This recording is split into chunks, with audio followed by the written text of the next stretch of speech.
dark. 'Cause once you let the light in, you won't see the beautiful stars shining down from afar. No, I ain't afraid of the dark. I don't mind the rain, bringing life back. We can breathe again when dealing with the pain. No, I don't mind the rain. And ooh,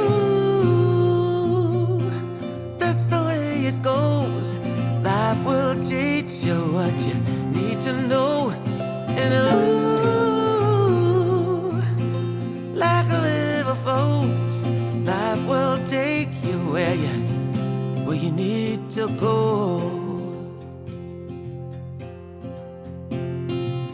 Getting old don't bother me, 'cause with eyes that spin through life, it's so much easier to see who I am and who I wanna be. No, getting old don't bother me. Truth can be a bitter pill, but it'll do you. Check it out, guys. It rained. And I have to tell you that the forecast did not have any rain until November. We had like another 8 to 9 days of no rain on the forecast, and I woke up about 2:30 this morning to it absolutely pouring. It was so dry out here, it's not even muddy per se. Just kind of packed everything down and kind of just took care of a gigantic problem. I told him yesterday I was probably going to solve the drought, because every time we dig a pool, it starts raining. And here we are. So it looks like Doug has the main grade, the shallow end grade of the pool.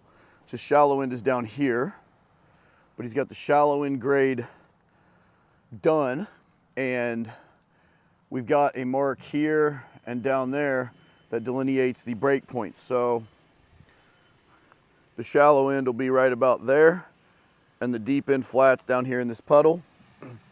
So he's got to take this whole end down another 4 feet and then feather in that slope, and then we'll start dragging in gravel to allow us to get ready to pour. This pool is 20 by 40 vinyl liner, very similar to the build we did last winter in scope and scale. We are using the heat sheet heavy instead of flat foam, because we're putting hydronic heat in the floor of this pool.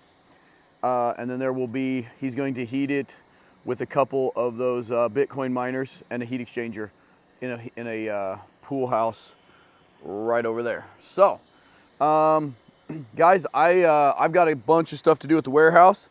My boys are going to be here in a few minutes. I'm going to have them top the garage today. We'd been waiting because we were short on some bracing and some other stuff. We got it all over here so they can roll. I'm going to have them top that out, so we are ready for walls next week if the buck arrives. And if that happens, we're going to pour the walls and the pool floor. Walls will be about 110 yards as we figured it, and that's up to the first floor. You can see that it steps down right there. That top course is the band course on the second floor. The rest of this is 12 foot high. That would be like 13.4. We'll likely leave the concrete down about 4 inches in that block. So it'll be about a 13-foot pour on that section. And we'll also put 1 block more on any of the gable walls and just put the gable cut on that first block. And then we'll top out the gables on the second floor pour. But exciting stuff, guys. I'll bring you back at the end of the day and complete the video there with the week's progress. I'll see you guys in a bit. All right, guys. You can see what the boys got done yesterday.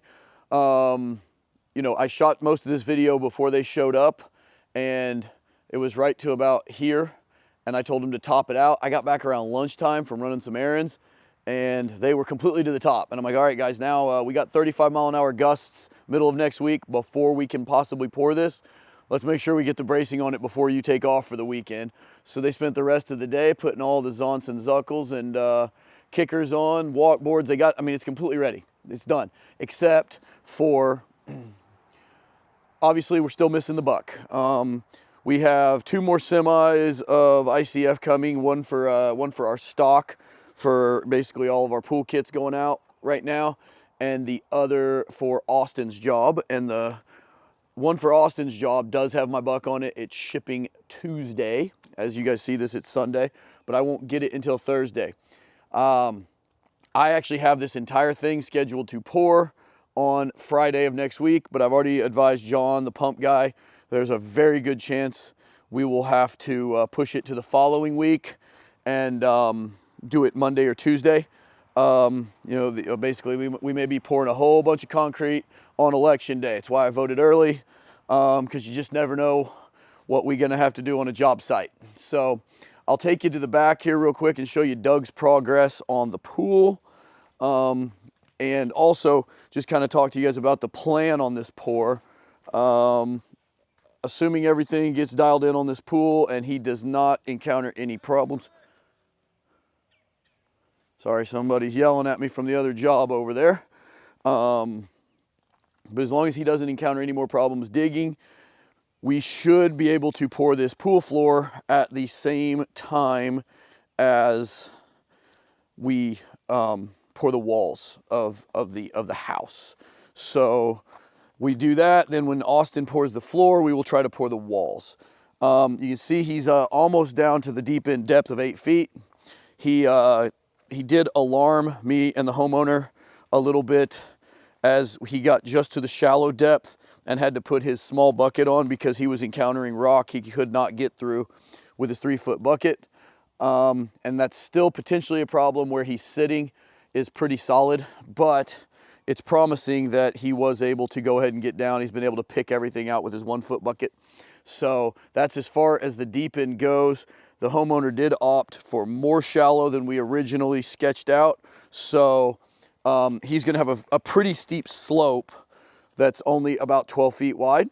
You can see where the line is over there. It's actually gonna move 4 feet. So about there to there, it'll be a pretty good slant, but he's kind of correctly surmised that with a liner pool, very often the slope is kind of wasted space. Once you're on the slope, you might as well be in the deep end because you're not standing there.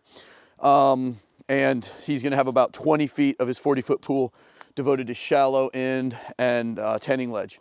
So it's not something we haven't done quite a bit. I can show you one pool that we did that was almost exactly like that right here.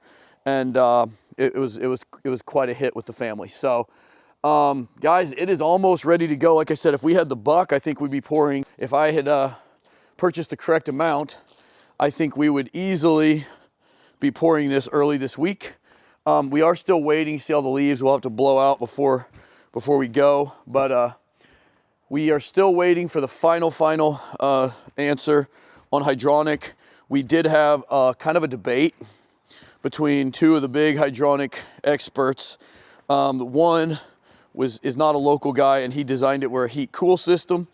A lot of you guys pretty well versed in hydronic know that cool systems in high humidity environments are going to require a pretty massive dehumidification effort by some other system to keep it from having your floors look like a pop can and just be sweating.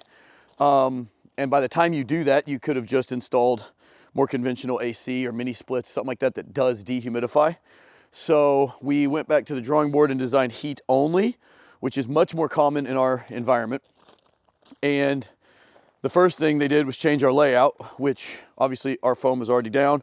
So yesterday, Friday, we had a good meeting with those guys and asked them to just rearrange it just enough to where it can work with the way it's laid out now. And as soon as they get that back to us Monday, hopefully, I will go purchase probably a little over a mile of pipe, and it's gonna be a pretty cool. I'm gonna probably have an entire video devoted just to the install of that. It's kind of cool because you can see where the trunk lines were going, where everything in here was on 8-inch centers originally. Now it's on 12, but everything down through these trunk lines to get to all the zones was on like 2-inch centers. So we were gonna have to insulate every pipe through here to keep it from overheating or overcooling the hallways. There's another one down that way, which you can probably see. And this guy with Watts Radiant, a local guy that kind of understands our climate better, he's like, great idea, you don't want to overdo it, but you don't want nothing either.